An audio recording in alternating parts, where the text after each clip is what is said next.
Wala nang intro-intro. Guest number 1, Ramon Bautista. Kamusta, man? Okay naman. Game na ba? Game? Game na to. Oo, yun. Okay naman. Kakagaling ko lang sa sa bonfire ng UP.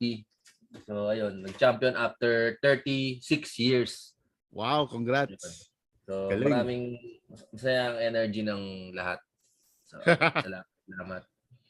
Ano mga pinagkakabisihan mo ngayon?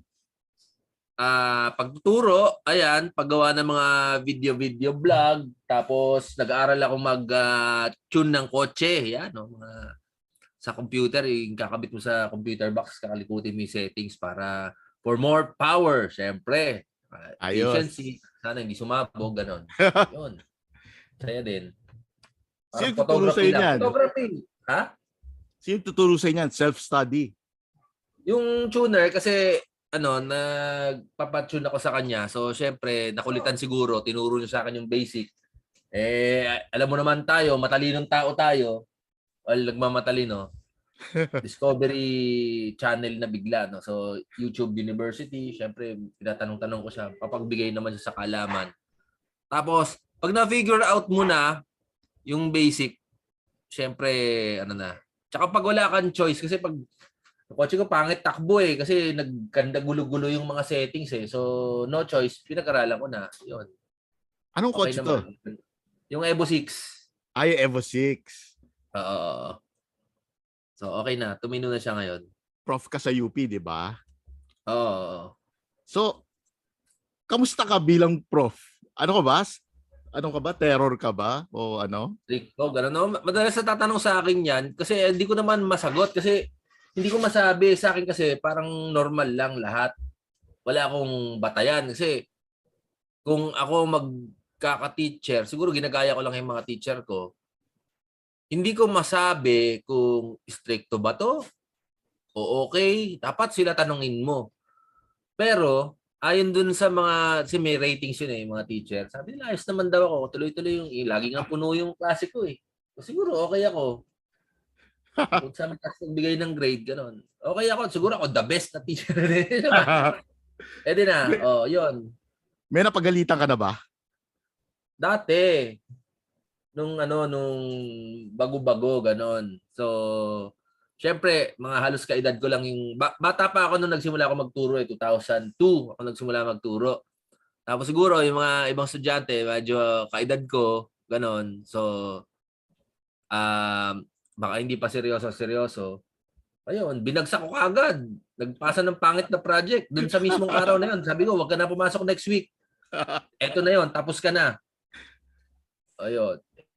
Kinikilala ko pa rin sarili ko noon kung paano ko magiging approach pagtuturo. Ayun.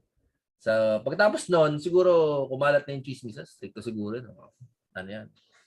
Marunong magalit yan. So, hindi ko na naman kailangan ulitin hanggang ngayon, mga panahon ngayon, 20 years later. Kamusta ka naman bilang estudyante? Sipag ako tsaka nerd ako Di naman sobrang tataas ng grades ko, pero mahirap kasi magmataas na grade sa UP kasi yung mga kaklase mo pag nagtaasan ng kamay first day, lahat yun mga mga dagot sa mga high school nila Sa mga malalayong probinsya, ganon. Sila yung valedictorian, ganon. So ako, mga ordinaryong mamamayan lang ako nung high school ko. So, pagka pinagre-recite naman, hindi naman ako kamote. Nagbabasa kasi ako So, lagi ko average na estudyante lang na pumapasa ganon. So, ano mga hobbies mo nun nung high school ka? Yan ang magandang tanong kasi pinag-aaralan mo pa sarili mo di ba? Siyempre high school, hindi mo pa kilala sarili mo, ang dami pang tinatry.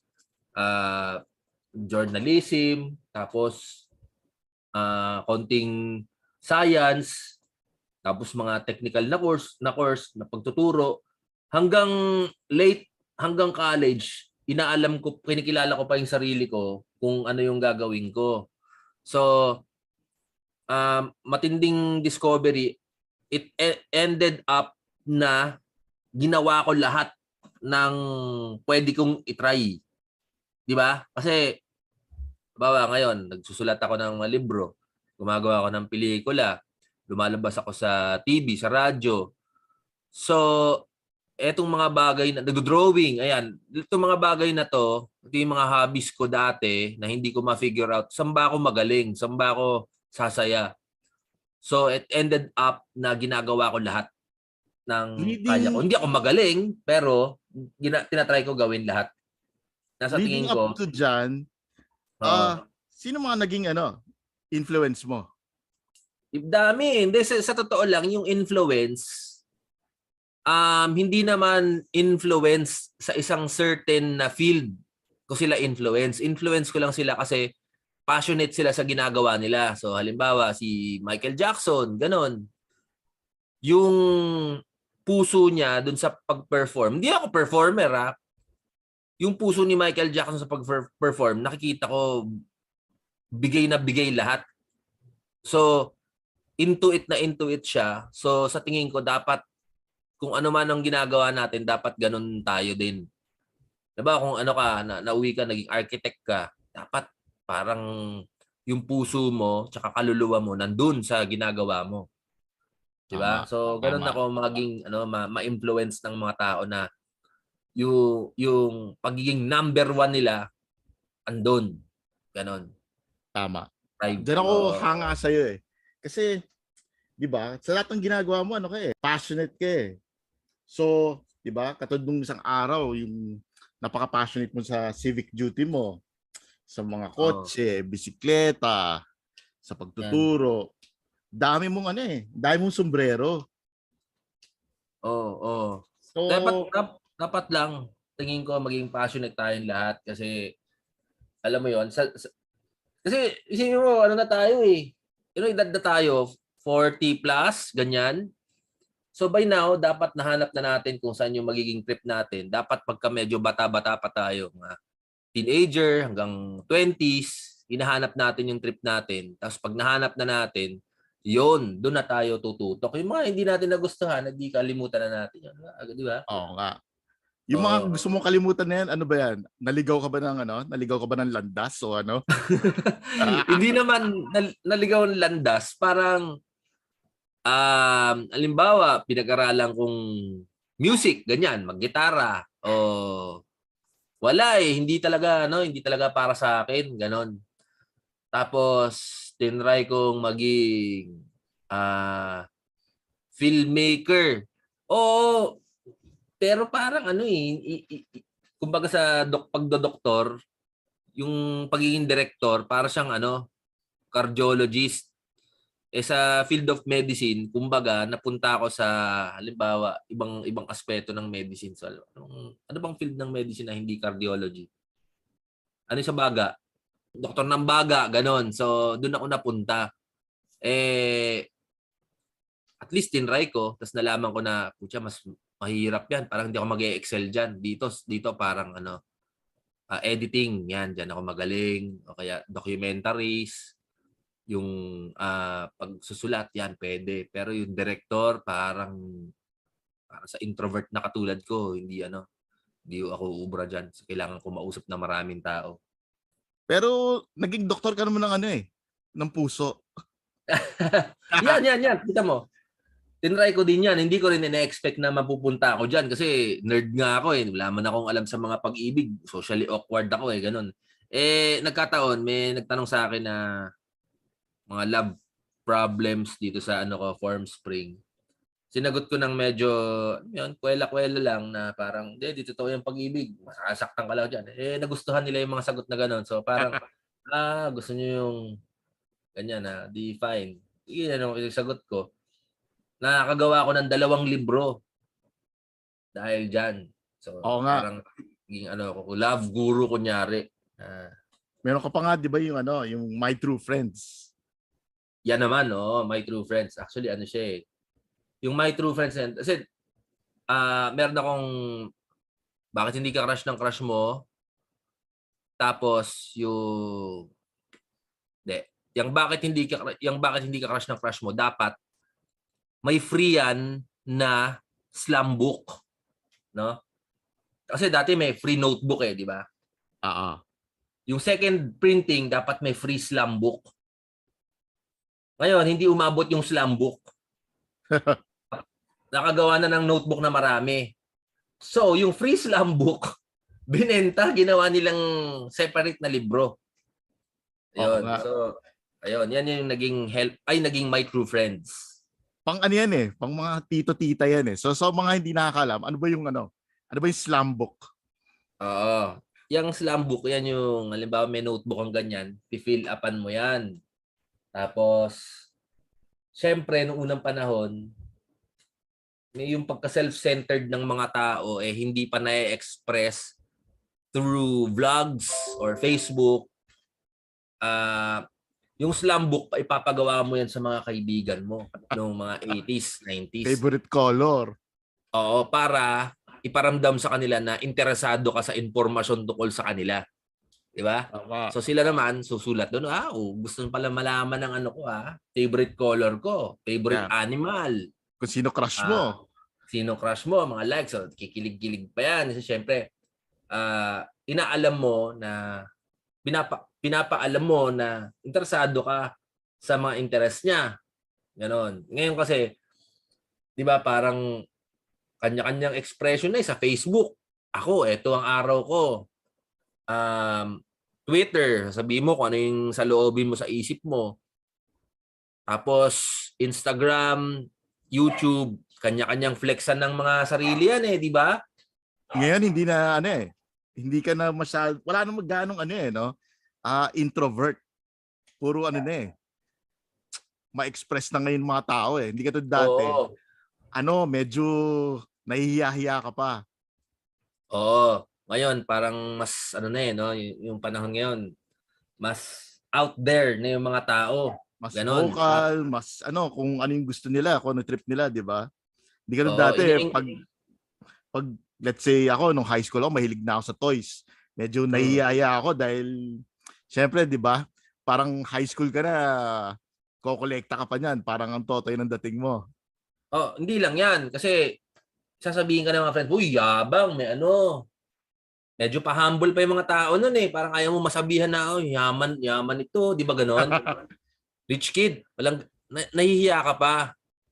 Ngayon, talagang kahit hindi ka naman rich kid, talaga i-flex mo na para isipin nila, ay, tindi ni Ramon, no? May G.I. Joe, tapos may sasakyan yung G.I. Joe niya. Dati parang tatago mo pa na sikreto mo pa Parang pa-humble pa yung mga tao noon Ngayon, talagang kahit hindi sa'yo, iyayabang mo Parang halimbawa, hiniram mo lang, sa hawakan mo, post mo, di ba? So, malaki na rin yung iniba ngayon. Siyempre, tagal na rin nun di ba? Iba na yung naging kultura, di ba? Oo, tama.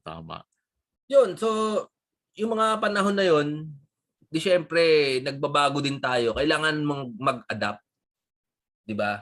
So, laki tayo doon sa panahon na 80s, 90s, dumaan 2000s. Yung pagiging in touch sa pop culture, hindi naging malayo sa atin kasi bilang lumalabas sa media, sa social media, kailangan mong aralin kung ano yung pulso ng panahon. 'Di ba? Alamin mo yung uso. So, kailangan mo mag-evolve. Yung mga ibang 'di ba? Ikaw, Charles T, ilang taon ka na? May mga ibang kapanahunan natin na recently lang nagkaroon ng Facebook. Parang 'di ba?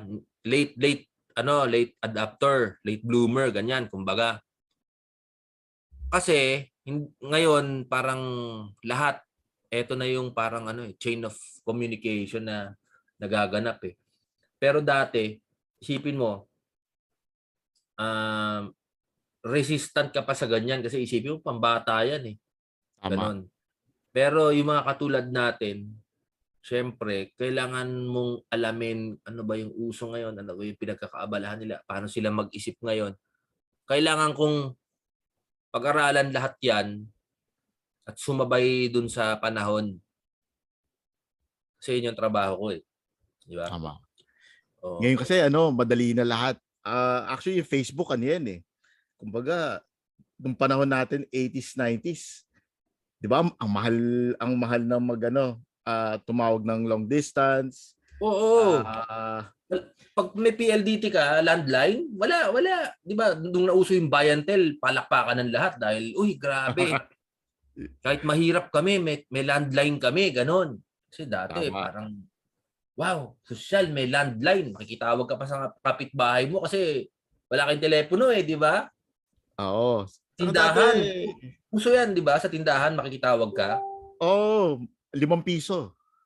Oo, 5 piso, tapos parang 3 minutes, bilang. Actually, hindi ka nga tatagal ng 5 minuto rin eh, kasi hindi ka sanay sa telepono eh, na parang ano lang, hello, kumusta dyan?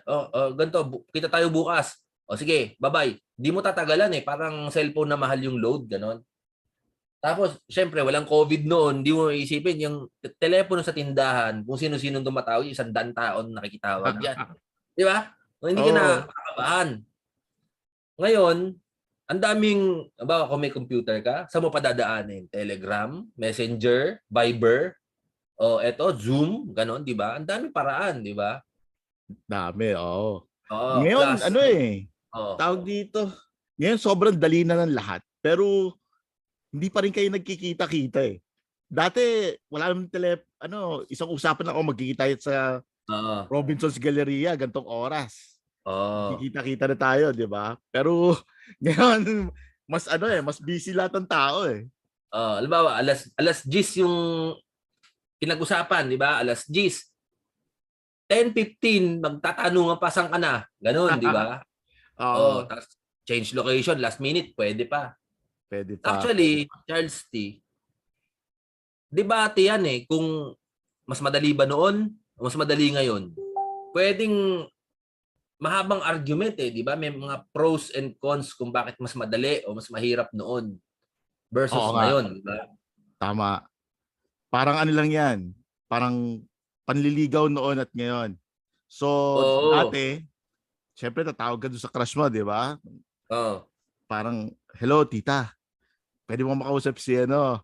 So, dadaan ka pa sa, sa nanay, sa Oo. airpods, sa Oo. kapatid. Ngayon, wala na eh. DM na lang. Wala. Tapos, etong topic na to, yung pag-uusap, hindi naman sa argument kung ano yung best decade or era ever.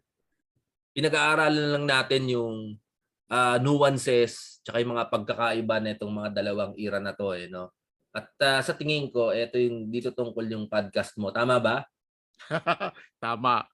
Ngayon, ano eh, di ba? Puro nostalgia eh. Bumabalik lahat eh.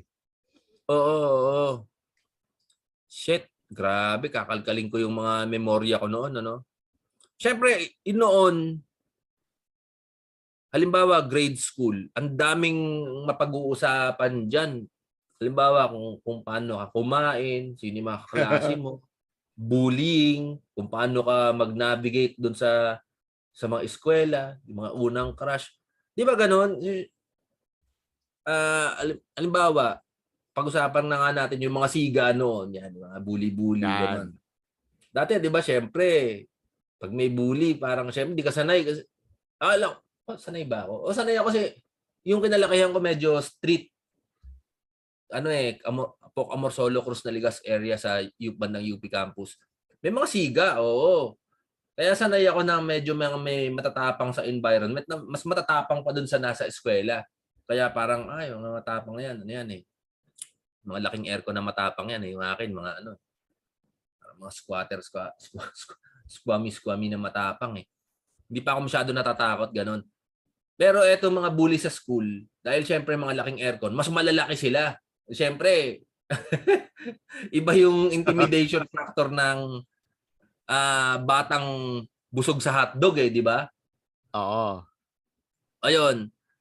Pero, alam mo naman kung paano dumiskarte around them, hindi ka naman mabubuli ng sobra, hindi ka magkakaroon ng mga mental health problem na ngayon syempre mga bata parang mas ano mas sheltered yata kaya hindi hindi resistant sa ganyan. Oo nga. Whereas noon parang it's part of everyday life ganon.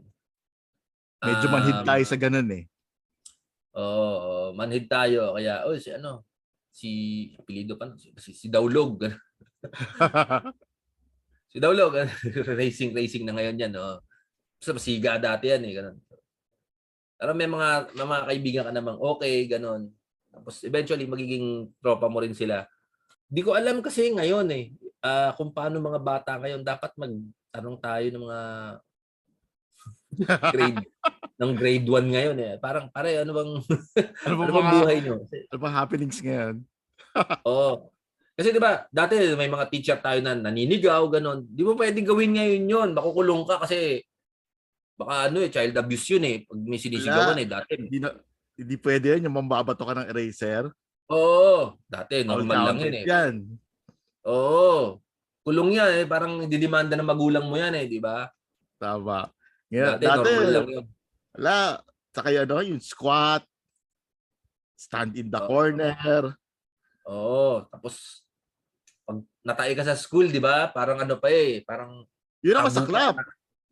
Oo. Masaklap yun pag natay ka sa eskwela. Oo, Tumatanda 'di ka ba? hanggang ngayon, matandaan ka pa rin. Uy, putya, si ano, tumais sa shorts. Oh, tumayo sa shorts. Well, di naman ako nakaranas ng gano'n. Ako nakokontrol ko naman yung eba ko kasi alam ko tabu eh na parang pag tumayo ka sa school, isa kang ano, nakakatawan tao. Parang alam mo 'yon, dapat tinuro sa mga bata na guys, okay lang matae. Normal 'yan. Huwag niyong kutyain. Dapat may teacher na sumampol na, "Oh, panoorin niyo ako diyan sa CR tatae ko."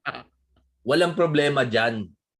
Kasi bata ka, yung digestive system mo, 'di ba, parang kumbaga sa aso pantuta eh, 'di ba? Oo Konting nga. kain lang matatay ka na kaagad. Normal 'yun. Pero okay din kasi siyempre na-train tayo na halimbawa ngayon, may meeting matagal, ma-hold mo yung tae mo. Pero di rin eh, 'no? Kasi ngayon, tapang na tayo eh. 'Pag may meeting natatay ka, lalabas ka talaga eh, 'no? Oo. Saan ang paborito mong CR sa ano, SLEX? SLEX, actually wala na akong paboritong CR sa SLEX kasi talo-talo na 'pag inabutan ako eh. Sa NLEX tsaka sa TPLEX meron yung sa PTT, 'yan. Ako malinis doon eh, no? Oo, kahit hindi nga ako na-e-EBS, tumatae ko diyan eh. Kasi Aircon ba doon? oo, may bayad, O yun, magdo-donate ka lang ng ₱20. yun yung aircon eh, no, di ba? Oo, may alcohol, may tissue, tapos yung CR doon may parang may garden eh, may garden doon sa kanan side mo. May zen factor eh. Oo nga. Actually lalo nung bago-bago pa 'yun, na parang ang linis talaga sobra, may parang ano pa 'yun eh. May butler, gano'n. Ayun. So So, naglalabas ka pa rin ba ngayon na ano, yung mga long drive mo? oo. Yun naman yung ano eh, simula nung matuto ako mag-drive, yan talaga yung therapy ko, yan yung ano, happy place ko 'pag nagda-drive kahit na mga walang pinupuntahan. Tapos 'pag may kailangan puntahan, alam mo, kahit dream job ko talaga ngayon iniisip ko dati sana driver na lang ako na ano, long distance driver. Na hindi bus kasi yung bus parang hassle eh, kasi titigil, ang daming sasakay, iintindihin, at saka gusto ko kotse, gano'n. Kaya inisip ko, ano ba ang trabaho na kailangan mo mag-drive ng malayo na may kailangan ka lang dalhin sa isang lugar, 'no? Tapos naisip ko, puta, trabahong gano'n runner ng droga, 'di ba? Ayoko ng gano'n, siyempre puta, ayoko naman ng illegal. Ano ba ang ita-transport na kotse, ikaw lang mag-isa, halimbawa from Metro Manila to Ilocos, balikan ka lang. Ano ba yung trabahong gano'n? Kotse. Walang Wala akong, pasahero walang tao. wala akong maisip na ganyan. Kaya nga eh, inisip ko ano bang ang binibitbit na mahalaga enough para na hindi pinagbabawal na droga, no? Ginto, taga-transport ng ginto. Halimbawa may gold bar, dali mo tong gold bar na to sa Cagayan. Kung may gano'n na trabaho, 'yon, gusto ko 'yon. 'Di ba? Tama. Paano ka ba Siyempre kung nahilig sa ano, sa kotse, sa pagda-drive? Ano bang naging influence mo diyan? ayun, siyempre yung magic ng pagda-drive nung natuto akong mag-drive. Putya, parang kanta lang ni Ellie Buendia eh, no? Na Oo nga. ang sarap kasi gumagalaw ka at the same time hindi ka gumagalaw. Nasa loob ka at the same time nasa labas ka. Parang may ano eh, may parang paradox na nagaganap eh. Tapos pag nakatingin ka dun sa highway, 'di ba? Syempre, nakikita mo yung mga marka ng alam mo yan yung ano yung pattern na ganun-ganon. Yung sa mga lane, yung dash, mga dash, parang nakaka-hypnotize eh. Doon ka nakakapag-isip ng mga bagay na mas malalalim o kaya minsan wala ka lang naiisip, nakatulala ka lang. Nakita mo yung mga field ganon. Ayos Kaya, din eh. oo nga. Kailan ka natutong mag-drive? Bandang year 1999, 2000 ako nag-aaral. Tapos nagkalisensya ako 2000, hindi pa ako masyadong marunong mag-drive. LTO, di ba? Medyo palpakis yung ano eh, yung pagbibigay ng lisensya nila eh. Atras abante mo lang yung owner, di ba? Sa LTO East Avenue. Tapos tinanong ako, gusto mong marunong ka magmotor? O sige, nilagay 1-2 dun sa lisensya ko eh. So, year 2000 pa lang, pwede na ako mag-drive ng motor na hindi naman ako marunong magmotor. Sa hindi pa uso motor nun. Oo. So, edi syempre, okay lang. Edi syempre, marunong lang ako magmotor. Hindi pa ako humawak ng motor in for the next 15, 17 years. So, drive lang ako hanggang matuto na ako matuto. So, naging confident na ako akit baba ng Baguio, ganon. So, nagda-drive ako, Baguio, wala lang. Kasi siguro nga, 500 pesos lang siguro, ano nun eh. One way or bali ka na yun eh. Yung ano ko, Lancer EL ko, dadrive ako papuntang Baguio, tapos pabalik, wala pang SC-Tex, wala pang T-Flex. So, nag-enjoy lang ako. Punta lang ako doon, mag-cook, ganun, uwi na. Sino nagturo sa'yo magmaneho? Nanay ko. Nanay ko. Ano eh. Kasi tatay ko nasa ano pala, nasa States. So, nanay ko, sabi ko, turuan mo ako sa backstep. Ang daing mura na inaabot ko. Mamamatay tayo, mama. Tuwa ako pagka pumapayag, drive ko yung backstep. Yung backstep niya, bulok-bulok eh. So, pagka, naman, pero alam mo yun, natuto lang ako doon basic kasi puro bullying yung nagaganap sa akin eh. Nung nakuha ko na yung Lancer EL, doon na ako nagsimulang ma-master na. Siyempre, sarili ko ng kotse, madali nang gamitin. Siyempre, modern nung panahon na yon na kotse na yon eh. 'Di ba? So, ayun. Ano po sa isip mo na Mami, trauma mag-drive. Ano man naging mo nun? Ba't naman... Kasi lahat ng mga kaklase kong cool, nagda-drive eh. 'Di ba? Parang nahuhuli na ako sa panahon. 20 years old na ako eh. Lahat sila. 17 pa lang, 16 pa lang, nagda-drive na. Siyempre, mga rich kid yung mga yun eh. Siyempre, mga kotse sila sa maagang panahon. Tapos, yung mga yung mga katulad ko, hindi mahampas lupa, yung mga na rin, kaklase, sa Morsolo, mga kababata ko, marurunong na. Ako din, hindi ako magpahuli. Lahat sila marurunong na. Ayun. So, kami, may mga kotse sila pag hinahayaan silang i-drive yung mga kotse ng magulang nila, nakikipractice ako, ganon. So, sabay-sabay kami natututo. Ako lang yata yung naging yung puso ko nandun talaga. Enjoy talaga ako. Sila, nagda-drive lang sila para lang from point A to point B ako. For fun. For life. Ganon, gagawin ko yan. So, ito na. Magdedesisyon ka na kung ano bibili mong kotse. Bakit naman yung Lancer? Yung Lancer, kasi yan yung una kong sinubukan i-parallel park. Yung kaklase ko dati, na meron siyang Lancer Itlog GLI. Ikaw, sabi niya gano'n, yayabang niya. 1.5 to, power steering. Ayos to Pinaparallel park ko. Daling i-park. Ayos to Katulad ng backstep. Kasi backstep, 4 speed, di ba? May baon. Tapos, alam ko, yan yung kotse na ni Jackie Chan. Yan. Jackie Chan. Hindi dahil sa Gran Turismo dahil kay Jackie Chan. Sabi ko, eto, yung kotse ni Jackie. Hindi ko pa alam yung Evolution nun ha. Alam ko lang, Lancer lahat yan. Pare-parehas yan.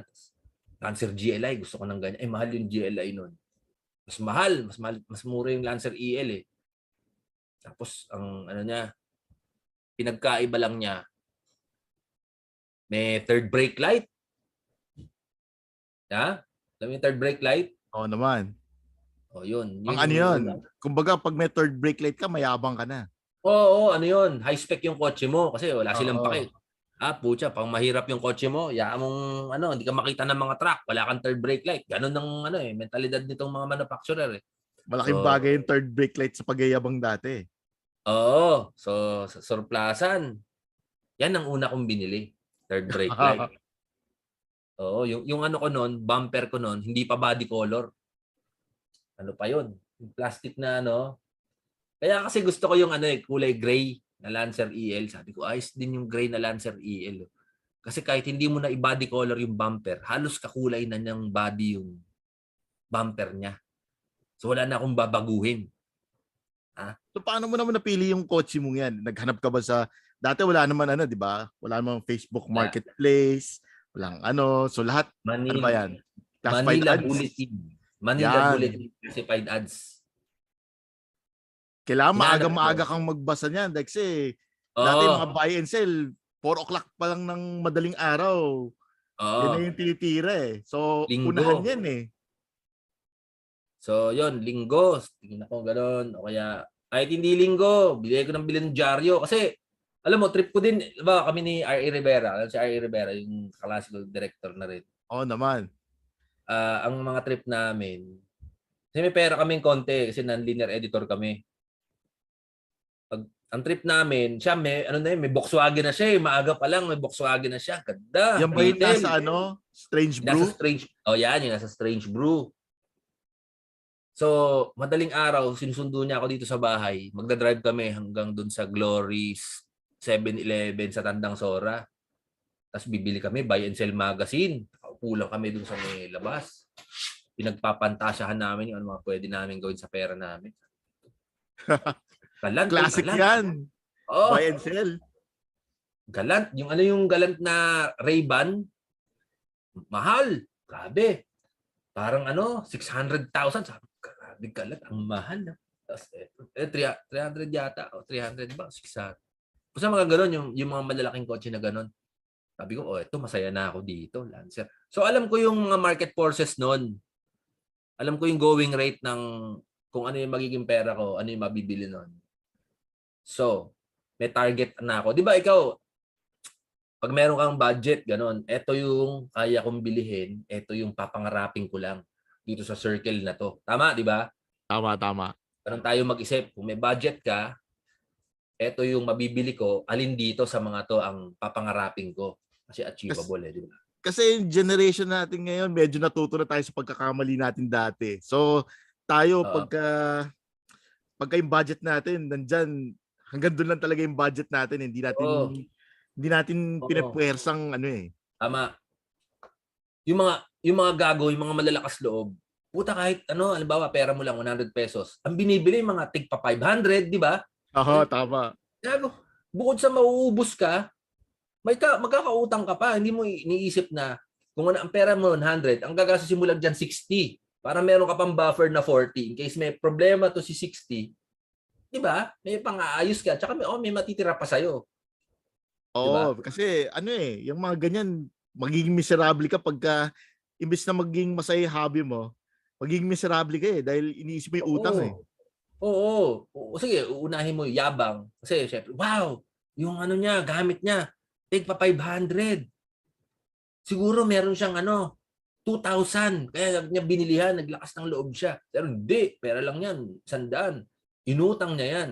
Ngayon, down siya ngayon. Oo. So yun, growing up, ang mga natutunan ko sa buhay, no? So, hanapin mo lang yung sarili mo. Eksperimento. Tulad nito, ginagawa mong podcast. Testing lang ng testing. Tapos, kung ano yung sasabay sa tibok ng puso mo. Tapos, kung ano yung masaya sa'yo, ano yung madali sa'yo, kung ano yung magiging interesado ka. doon tayo magsi-stick, di ba? Parang ano siya, journey sa self-discovery. Malalaman mo kung ano yung kaya mo, ano yung mga hindi mo kaya, ano yung mga kailangan mong i-improve, saan ka makakatulong sa marami, next, mga ganyan. Tapos tuloy-tuloy lang, yung mission vision mo sa life, nagbabago-bago din naman. Pero yung mga gusto mo, yan magbabago-bago din naman. Pero minsan kasi sa kabilang banda wala ka ring control kasi sa mga bagay-bagay no na tatangayin ka lang ng alon. Tapos pag Pero ano lalong katulad alam mo kanina ba yung diskusyon natin, 'di ba? Kanina sabi mo gusto mo mag-music pero parang wala sa 'di ba? yun na Tapos nga. gusto mong magano. Pero ang kagandahan nito, nagamit mo rin siya dahil nagkaroon ko ng show na Ramon Ramon Bautista Bautista Show. Show. Oo, O, 'di ba exactly. puro ano yan puro music yan So, Oo, yun na nga. in a way, 'di ba? Ah, Tapos sabi mo gusto mo maging doktor. Kaso mm. di pwede. Pero Oo, naging ano ka naman? Love ano ba tawag doon? Love Love guru o Doctor. ano? Love doctor. Yun na nga, yung sinasabi ko parang minsan tatangayin ka ng alon 'pag nilabanan mo lalo ka malulunod, gets mo? So, minsan dapat matuto ka na lang sumabay sa alon, naks. Naks. Ako, hindi ko masabi yung pathway ko talaga to success, kung successful man ako ngayon. Kasi largely built upon siya sa swerte, pangalawa sa mga kaibigan kong mga magagaling, sila RA, sila Lyle Sacris, sila Eric Mati, ganyan, tumulong sa akin along the way yan. Ikaw, ganyan. May mga Baga kaibigan ako. nag-align ba para sa'yo? Nag-align ba ang mundo para sa'yo? Siguro nag-align tapos maswerte rin ako na nakaposisyon ako na mag-a-align siya for me. Sabi nga ni Magic Johnson, yung luck hindi raw nangyayari, ginagawa. Ayun. Tama. Tama. So, nakaposisyon ako para maswertehan. Ganyan. Tama. Ayun. Kasi ano talaga ngayon, ang motto dapat bahala ka sa buhay mo. Oo pero dapat sort of meron kang plano, meron kang vision sa sarili mo, meron kang gustong mangyari.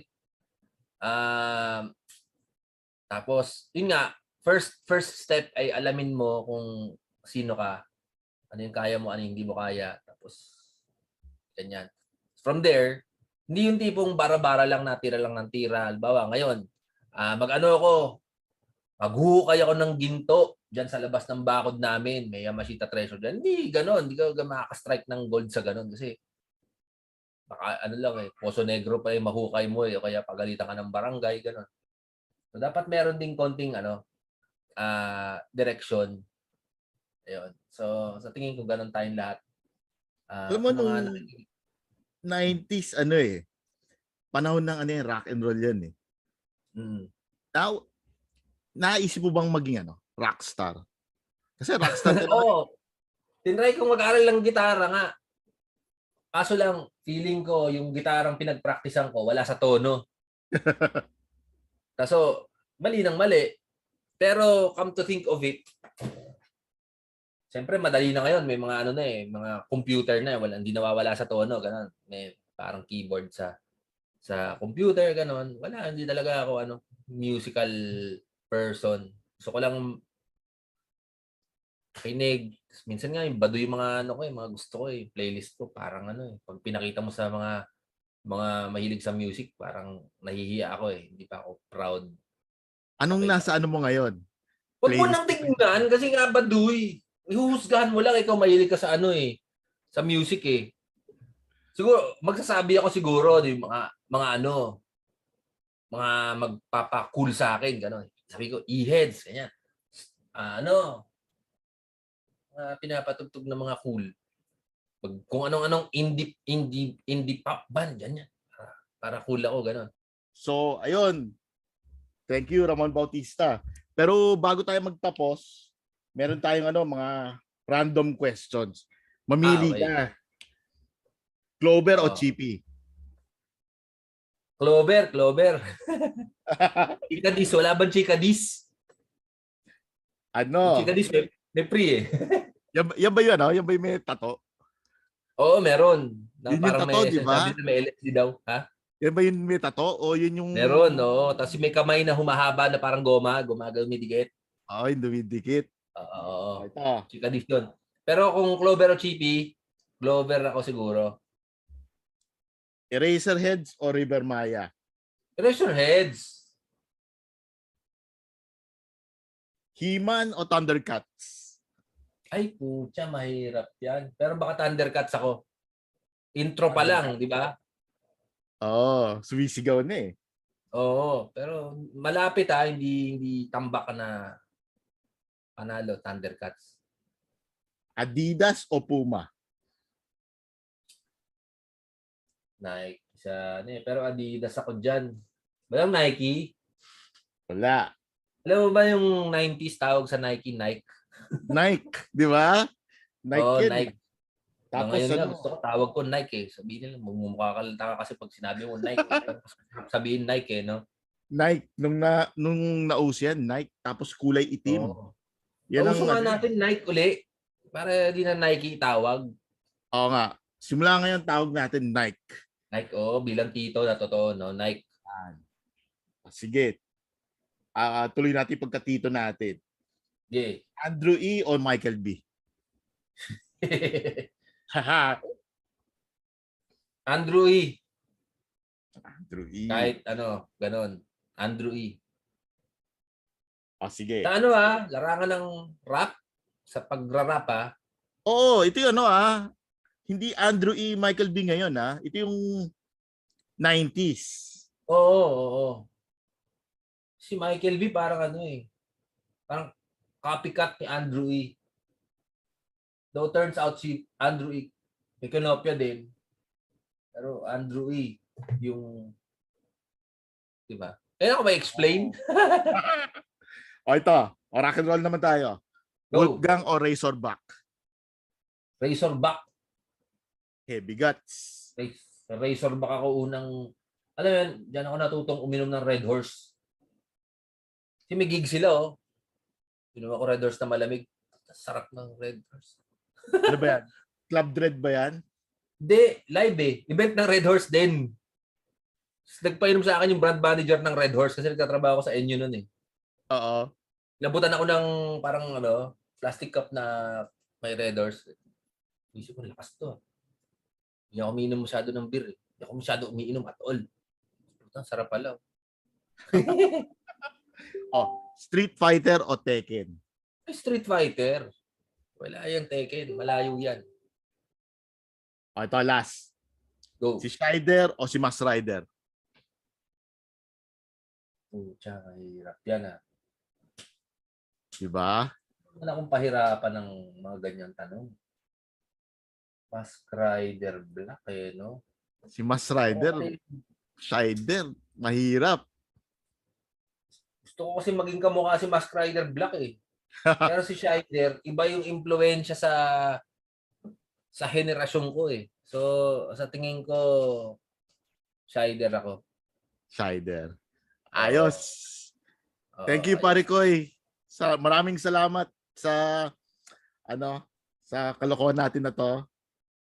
Oy, congrats Tuloy-tuloy mo to ituloy-tuloy mo sana to ngayong unang episode. Yung mga umabot dito na tagapakinig, gusto ko lang sabihin sa inyo na tutukan nyo to kung hindi nyo to nagustuhan. Yung pangalawang episode, hindi nyo rin magugustuhan. Pero paganda ng paganda to, kayo mag-alala Tapos masasabi nyo na isa kayo doon sa mga unang nakinig kay Charles T. sa wala ng intro-intro. Ayos. Maraming salamat. Yes. Salamat din.